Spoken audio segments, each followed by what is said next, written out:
सुने तेरी तेरे बच्चा कैसे फेंको जमुना में। गुस्सा जब इंसान की सोच पर हावी होता है तो एक पल का गलत फैसला उसकी पूरी जिंदगी को बर्बाद कर सकता है। तो नमस्कार दोस्तों, स्वागत है आपका वर्मा जी की छोटी बेटी के चैनल में। आगरा से सामने आई इस घटना ने इंसानियत को झकझोर कर रख दिया है। शायद मामला जानने के बाद आपके मन में भी यही सवाल आएगा कि एक पिता ने इतना बड़ा कदम उठाने से पहले क्यों नहीं सोचा।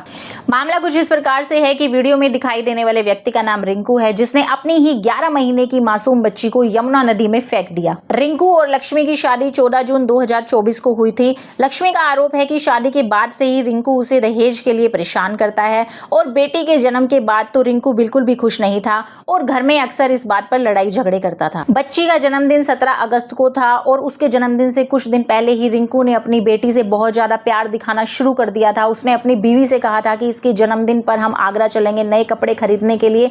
बस इसी बहाने से उसने अपनी बीवी और बच्चे को बाइक पर बिठाया और आगरा के लिए निकल दिया।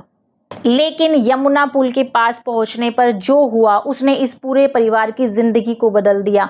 रिंकू ने यमुना के पुल पर अपनी बाइक रोकी और अपनी पत्नी से कहा कि वो पुल पर अपनी बेटी के साथ कुछ तस्वीरें लेना चाहता है। उसने पहले लक्ष्मी और अपनी बेटी की तस्वीरें साथ में ली और जब अपनी बेटी को तस्वीर के लिए गोद में लिया तो उसी दौरान उसने उसे यमुना में फेंक दिया। ये सब देखकर जब लक्ष्मी ने चीख पुकार की तो रिंकू लक्ष्मी को भी यमुना में धक्का देने लगा, लेकिन लक्ष्मी ने हिम्मत नहीं हारी। वो लगातार मदद के लिए चिल्लाती रही। उसकी आवाज सुनकर पुल पे बहुत से लोग इकट्ठा हो गए और उसे उसके पति से बचाया।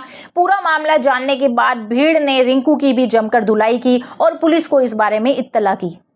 अब रिंकू पुलिस की हिरासत में है, जहां पर उसने अपना जुर्म कबूल कर लिया है कि उसने अपनी ही बेटी को यमुना नदी में फेंक दिया। आखिर इंसान को गुस्से में ऐसा क्या हो जाता है कि वो एक पल के लिए भी अपने फैसले के अंजाम के बारे में नहीं सोचता। दोस्तों, घर में झगड़ा हो सकता है, पति पत्नी के बीच में विवाद हो सकता है, आर्थिक परेशानी हो सकती है, रिश्तों में तनाव हो सकता है, लेकिन इनमें से कोई भी परेशानी किसी मासूम की जिंदगी छीनने का कारण नहीं बन सकती। रिश्तों में चाहे कितनी ही परेशानी क्यों ना हो, लेकिन बच्चों को उस परेशानी की सजा नहीं मिलनी चाहिए।